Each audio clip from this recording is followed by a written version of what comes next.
Un problème bien posé est à moitié résolu.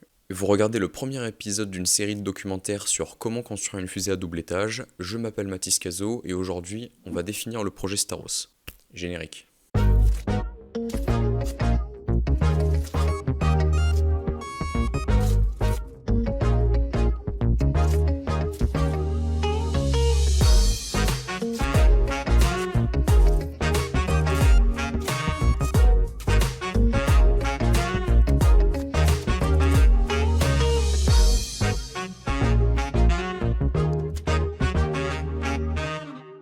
Alors tout d'abord, je ne construis pas la fusée seule, ce serait bien trop long et compliqué. Je fais partie d'une association étudiante qui s'appelle Space Tech, et on participe au C-Space, qui est un événement organisé par Planète Science, qui est elle-même affiliée au CNRS. L'objectif de cet événement est de faire décoller des fusées étudiantes dans la base militaire du Gers à Tarbes. Je vous mettrai une carte, c'est dans le sud-ouest de la France. Et grâce à eux, on bénéficie de l'aide et des conseils de bénévoles de l'association qui savent très bien de quoi ils parlent puisqu'ils étaient à notre place quand ils étaient dans les études. Et on peut avoir des conseils par message ou alors lors de 3 rencontres dans l'année, les RCE. Et lors de ces RCE, on présente les avancées du projet, les difficultés rencontrées, ce qu'il nous reste à faire, et on a des checkpoints à vérifier avec les bénévoles pour voir si le projet avance bien et se qualifier pour le C-Space qui est le lancement officiel l'été de chaque année. Ah, et quelque chose de très important aussi, ils nous fournissent les moteurs. Alors, on utilise des moteurs à propergol solides, comme les boosters des fusées Ariane 5 par exemple, si vous voyez de quoi je parle. Bon, c'est peut-être une bonne idée de ne pas laisser les étudiants faire eux-mêmes leur propre ergol, je sais pas pourquoi, mais en tout cas, c'est une info importante à avoir et on a des règles très strictes à respecter dans le cahier des charges vis-à-vis de ça. Parce que oui, effectivement, on a un cahier des charges qui est très très long, qui fait plusieurs centaines de pages, et on a aussi des checkpoints à valider, comme j'ai dit précédemment, pour être autorisé à voler, ce qui est franchement une bonne idée. Je sais qu'il existe d'autres associations, d'autres organismes qui organisent justement le décollage de fusées amateurs tels que les nôtres. Si vous n'êtes pas étudiant, je sais qu'il y a Roqueterie France qui sont assez reconnus dans le milieu. Et sinon, il y a des associations européennes qui lancent leurs fusées par exemple au Portugal. Maintenant qu'on a vu un peu le cadre de ce projet, on va pouvoir passer au projet lui-même, construire une fusée à double étage. Alors, je sais pas si vous savez, mais c'est un peu compliqué de faire décoller une fusée. Donc il a fallu commencer simple, et pour Staros premier du nom, Staros 1, on a décidé de faire une fusée simple étage, une minif. Alors, cette minif... Alors, juste, au C-Space, on a 2 types de fusées, les minifs et les fusex. Les minifs, c'est les mini-fusées, elles sont là pour apprendre au nouveau comment ça marche, et elles sont un tremplin pour les fusex, les fusées expérimentales, qui embarquent généralement une expérience. Staros 1, c'était donc une mini-fusée de 90 cm de haut pour 8 cm de diamètre qui faisait approximativement 2 kg, et quand on l'a lancée, elle a atteint un apogée à 300 mètres. Et grâce à elle, on a pu valider des acquis pour ensuite faire une fusée à double étage, une fusex, Staros 2. Je suis passé très rapidement sur Staros 1 parce que ça reste une minif. C'est des fusées qui sont relativement simples mécaniquement et électriquement. Il n'y a pas de grande complexité, même si justement c'est très bien pour apprendre comment construire une fusée. Et c'est pour ça qu'on les donne généralement à ceux qui débutent. Dans une fusée à simple étage, il y a le corps de la fusée, qu'on appelle la peau. Il y a le moteur pour la propulsion, la coiffe pour l'aérodynamisme, les ailerons pour la stabilité, et bien sûr un parachute pour pas que tout ça s'écrase par terre lors de la descente, et le tout est contrôlé par un système électrique.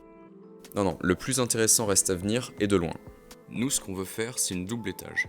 Il y a d'abord tout en double, car les 2 étages sont indépendants, mais surtout il faut concevoir un système pour lier les 2 étages et pouvoir les séparer en temps voulu. Alors, ça paraît rien, mais créer un système qui résiste à autant de contraintes, oh bordel, c'est compliqué. On y a passé 4 ans. Et pour notre fusée à double étage, on a vu les choses en grand. Elle va faire 2,50 m pour 10 cm de diamètre et environ 15 kg. Première étape, la fusée théorique. Comme dit au début de la vidéo, pour résoudre un problème, il faut savoir de quoi on parle. Et une fusée théorique, ça nous sert à savoir si la fusée qu'on veut réaliser, elle est théoriquement possible, comment est-ce qu'on peut y arriver, et par quelle étape il faut le faire. Pour ça, on a un outil donné par Planète Science, un fichier Excel qui nous donne la stabilité des fusées en fonction des ailerons et tout un tas de paramètres, le stoptrage. Une fusée, c'est pas un truc qui va tout droit, en ligne droite. Elle a besoin, comme une flèche, d'être stabilisée par des ailerons. Et grâce aux équations de la mécanique des fluides, on peut les dessiner. Alors, pas de panique, on va pas résoudre les équations de Navier-Stokes à la main, hein. Pour faire des études actuellement là-dedans, je peux vous dire que ce serait pas drôle du tout. Justement, on a des modèles théoriques qui nous permettent de faire ça. Maintenant qu'on connaît la longueur et le diamètre de la fusée, et approximativement son centre de masse, on va dessiner les ailerons qui aideront à la stabilité, un peu comme les ailettes d'une flèche. Trop petite et la fusée risque d'être instable, et trop grand et la fusée risque d'être surstable. Tout est d'une question d'équilibre. Pour créer notre modèle, on va devoir lui donner les informations importantes, c'est-à-dire le type, MINIF ou FUSEX, la masse, le centre de masse, la longueur totale, le type de propulseur, la position du propulseur, et pour la coiffe, le diamètre de la fusée, la hauteur et le type de coiffe. Maintenant que ça c'est fait, on va pouvoir passer aux ailerons, c'est-à-dire donner 4 valeurs très importantes, l'emplanture, le saumon, la flèche et l'envergure. Ces 4 valeurs définissent la forme d'un aileron, et elles s'accompagnent de 3 autres mesures, l'épaisseur, le nombre d'ailerons sur l'étage et la position de l'aileron. Une fois que tout ça est donné, le logiciel a toutes les clés en main pour calculer la stabilité de la fusée, et c'est donné par le graphique qui est en rouge ici, diagramme de critères de stabilité. En abscisse, on a donc la marge statique et en ordonnée la portance, et si on est dans cette zone définie ici, la fusée est stable. Si on est en dehors, la fusée est instable et il faudra changer les paramètres pour voir si on est stable. Sirius Prod, si tu nous entends, c'est comme ça qu'on fait la stabilité d'une fusée. Ça pourra peut-être utile pour plus tard, même si c'est drôle de faire comme ça. Revenez, je vais vomir là, les regardez. Pour une fusée à double étage, c'est un peu plus compliqué. Il faut que l'étage du haut soit stable tout seul, mais que l'ensemble de la fusée aussi le soit. Donc c'est-à-dire l'étage du haut plus l'étage du bas. Et ça complique vraiment la tâche. Au lieu d'avoir un seul segment, on a un losange, mais la zone de stabilité change pas, on doit toujours le rentrer à l'intérieur. Et là, c'est compliqué, parce que le logiciel qu'on utilise sur Excel nous donne pas directement la taille des ailerons idéale, c'est plutôt l'inverse, on doit d'abord donner des ailerons, et le fichier Excel nous dit si c'est stable. Et du coup, de façon empirique, on doit tester une centaine de combinaisons pour voir laquelle fonctionne le mieux. Du coup, on teste, on bidouille, je vous avoue qu'on prie aussi, mais il faut surtout pas négliger cette partie, parce que justement, le logiciel, si on lui fournit les bonnes valeurs, donne des résultats cohérents.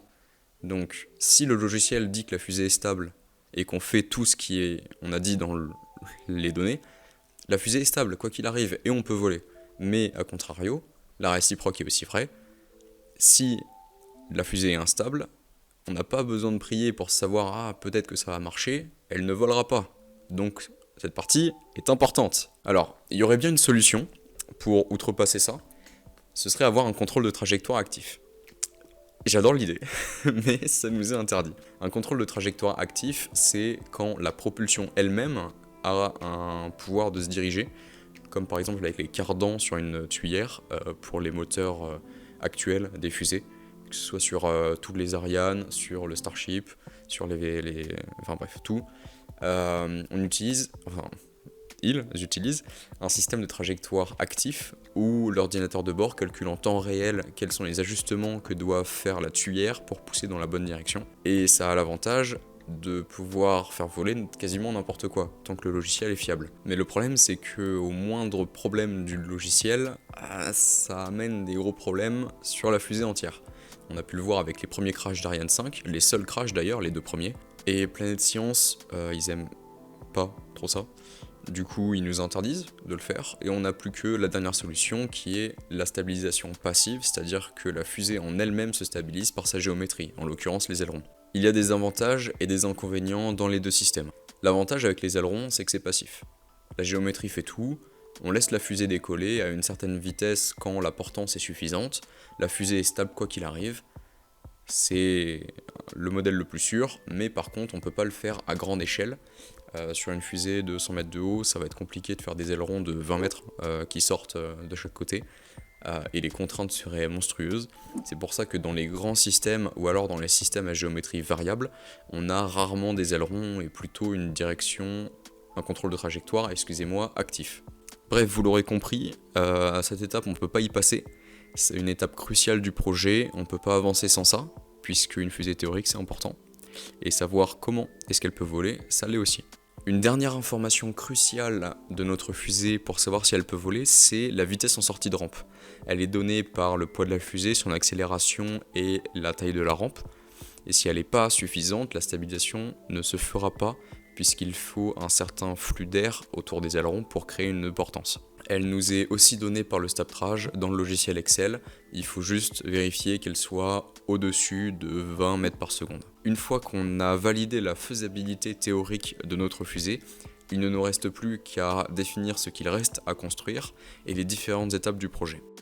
À savoir pour les différentes parties de la fusée, la peau et la coiffe, le moteur, les bacs de maintien moteur, le système de parachute, le système de séparation et enfin le système électrique. Et pour les étapes du projet, il nous reste donc la budgétisation, le financement, créer la fusée en 3D, la concevoir, faire les tests et enfin lancer la fusée. Nice.